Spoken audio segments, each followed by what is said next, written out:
Thank you, Bill. I appreciate being here. I also want to thank Rob Dauphiné, who remembered a conversation that we had several years ago, and that's the reason that I'm here tonight. And since he told me I could talk 50 minutes about the Foulis family, I came well prepared. Only 5 minutes? Oh well, I sense your relief. There are quite a few members of the Foulis family here tonight. I think about 15 in all, and more who are going to be attending the Wheaton Center for History celebration of the Foulis family. And I can tell you we are all honored to be here for this occasion. I wanted to pass on a couple of things tonight that may give you an idea of how the professional in this country was treated when they were first over here. And to do that, I want to just mention briefly that my grandfather, Robert, and my grandmother, Amanda, had 2 children.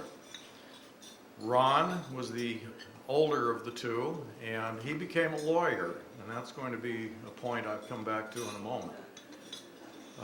My mother was Eleonora. She married Clarence Miller, a civil engineer, and had 2 sons, my brother Bob, who is also here tonight, and me.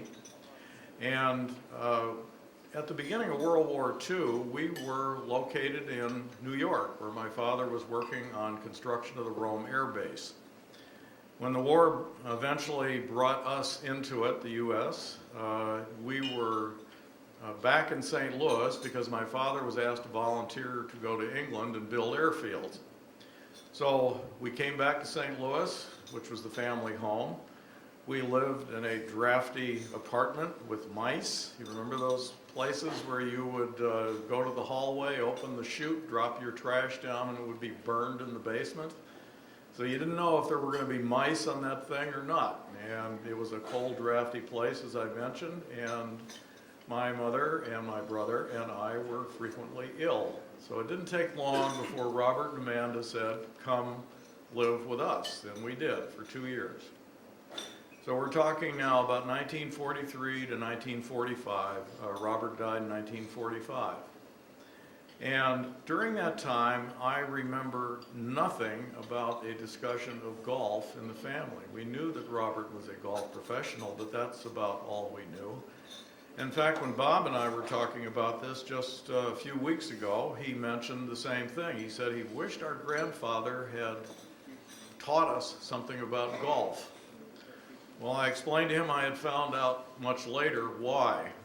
Ron was my uncle. We hardly ever saw Ron. He was a very successful lawyer, first in St. Louis and then in Washington, and we never lived close to him. So his visits were few and far between.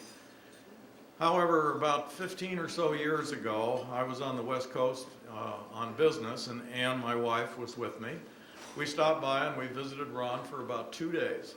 And during that time, we played golf.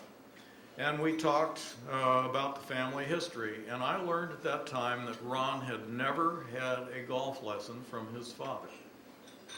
He learned to play golf by sitting under a tree where his father was giving lessons to somebody else, and then taking what he had learned and going to the practice tee and practicing it. And I said, "Well, why was that?" He said, "Well, he did not want me to become a golfer." He said he felt that the professional golfer at that time was looked down upon. The game was controlled by rich amateurs. The golf professional was appreciated for what he knew. However, he was socially beneath the amateurs and was really considered as hired help. And that is how Ron became a lawyer. And his father talked him out of it. After I had that conversation with Bob, I went back and I looked in a file that my mother had kept. It had old newspapers articles in it. One of them was the Winnipeg Tribune from February 1940. And it was at that time that Robert and David and their wives took a trip to visit relatives in Winnipeg and then on to the West Coast. The second article was also of interest because its title is Pioneer Golfing Brothers Visitors to Pacific Coast Have Varying Ideas About How to Raise Their Sons. And as I read through that article, I found this comment, and it's titled, Dave Approved. Dave approved of his son's desire to make the game his livelihood, and today Jim Foulis is one of the promising professionals of the country. Now that was his son, James, and then they went on to give some accolades about James.